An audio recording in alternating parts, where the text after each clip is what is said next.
This is one of the greatest players to ever touch a basketball. So Stephen A. Smith just dropped a masterclass defending Kevin Durant while Kendrick Perkins calls him toxic to winning culture. This is fascinating because we're watching two former NBA insiders with completely different takes on Durant's legacy. Let's break down their arguments. Kevin Durant has averaged 25 points on 50% shooting or better for 13 consecutive years.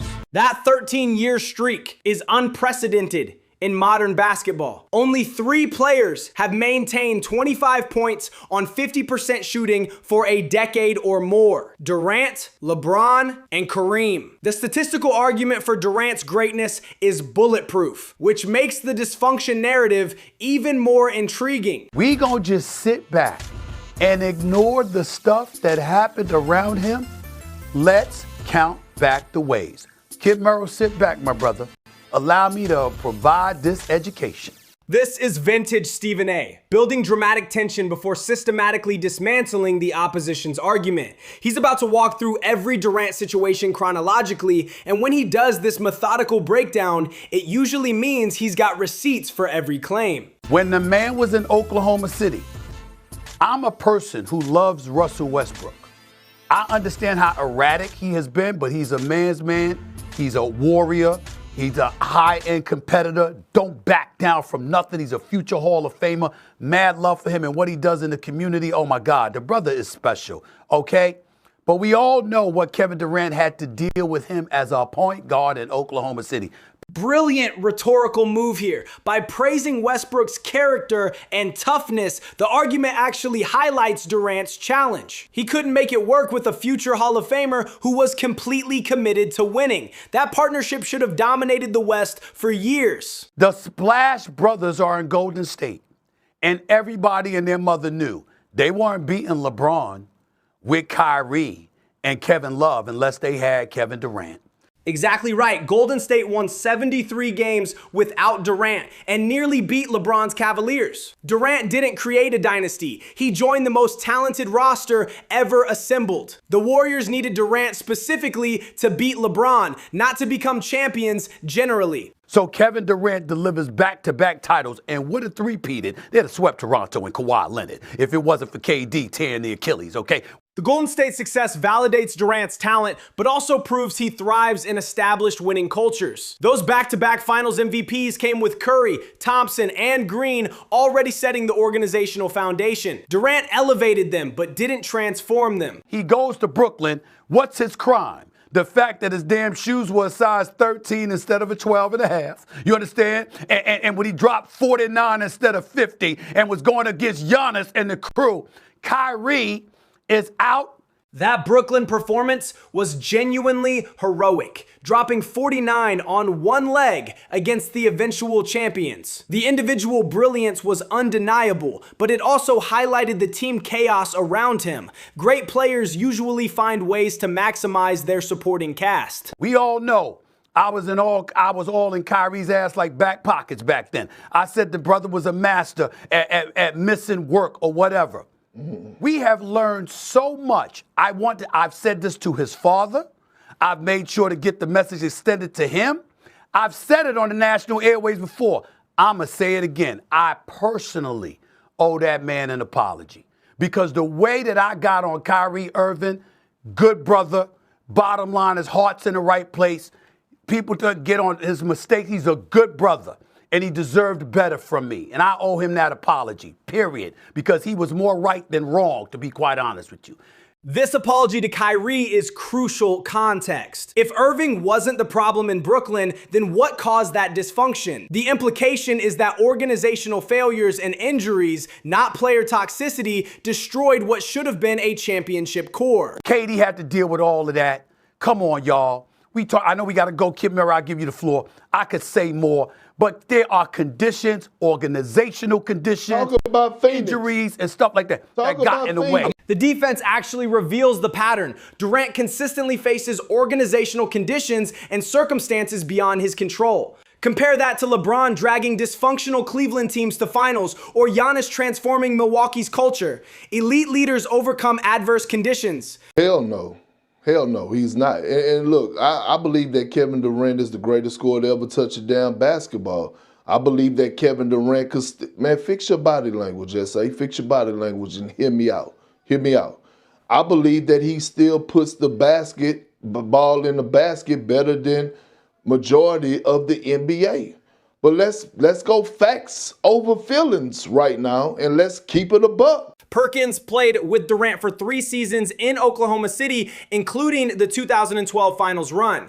His credibility here is enormous. He knows Durant's personality and work habits intimately. When former teammates turn this critical, it carries serious weight. The Brooklyn Nets, disaster.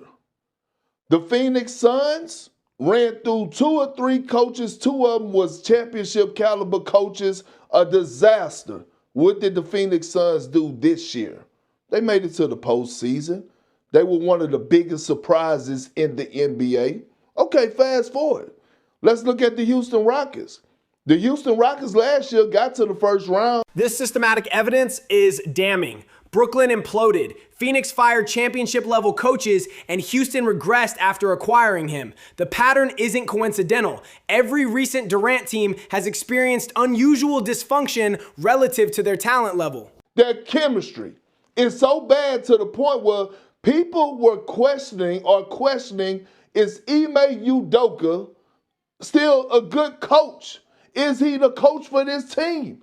Stephen A., we took a survey last year. Ime Udoka would definitely be top 10 coaches in the NBA. We can't say that right now because this team has identity crisis. Udoka won 51 games with Boston and nearly beat the Warriors in the finals. That's a championship caliber coach looking confused and ineffective. When elite coaches struggle with your roster construction, it suggests deeper cultural or personality conflicts within the organization. What I'm saying is, if you're a team that's a championship contender, would you give up a valuable piece and you got a culture that's set to bring in Kevin Durant, not knowing is it going to disrupt the vibe, the chemistry of the organization? I can't chance that.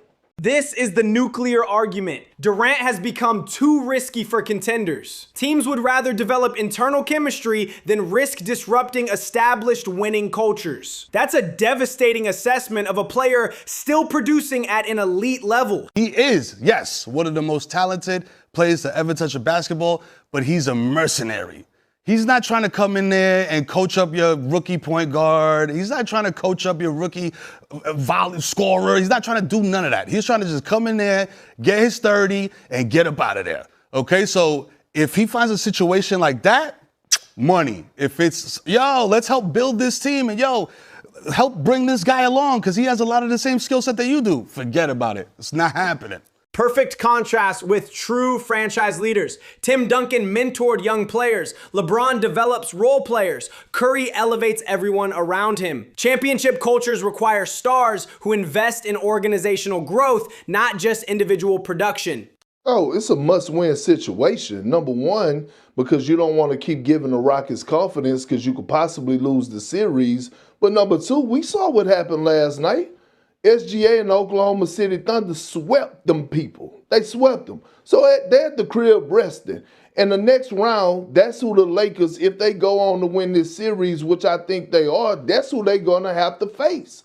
And so you don't want to extend this series against the Houston Rockets, taking plane rides, time changing, all of a sudden walking out of this series if it can stand to go to 6 or 7 games, and now you got to turn it right around, get the film study, and go into Oklahoma City Thunder and face SGA and the defending champs. The ultimate irony, Oklahoma City became champions after Durant left, proving the organization wasn't fundamentally flawed. Shai Gilgeous-Alexander and that young core achieved what Durant and Westbrook never could in that same system. So it's urgency for the Los Angeles Lakers to win, even though they up 3-2.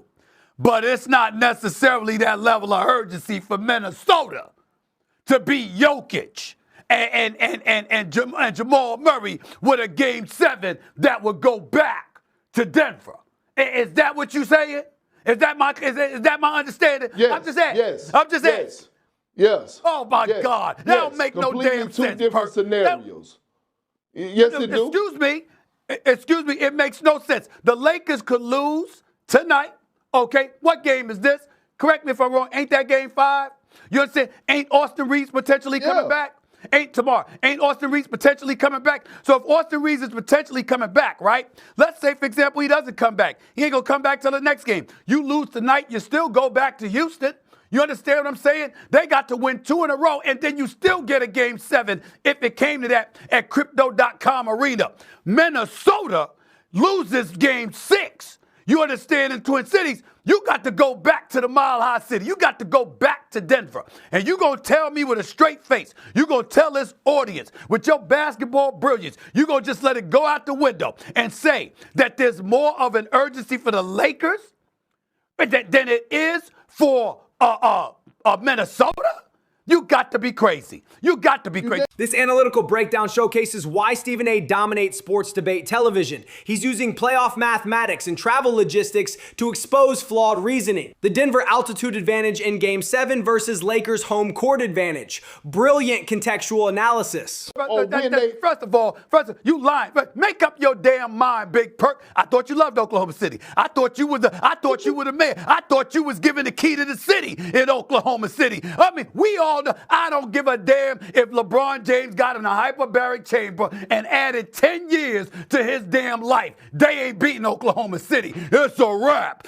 Let's get very, very clear about that. I don't give a damn how young, how old, how indifferent. If it ain't divine, if the Lord is not sprinkling his juices down on LeBron James and the Los Angeles Lakers, that's about the only prayer they got to beat Oklahoma City, not with Shea Butter coming to town. It's different, and we all know that. The entertainment value is obvious, but the analytical point is serious. LeBron's championship window has essentially closed against elite young teams. Oklahoma City's youth and athleticism represent the new NBA hierarchy that aging superstars can't overcome. And by the way, KD missed the 3 of the 4 games. He had the knee contusion in game 1, got the ankle injuries. They're saying that if it were a regular season, he would be out for weeks because of his ankle injuries, right? So we don't know what to expect from KD. So when you're talking about urgency, I'm not worried about Houston without KG.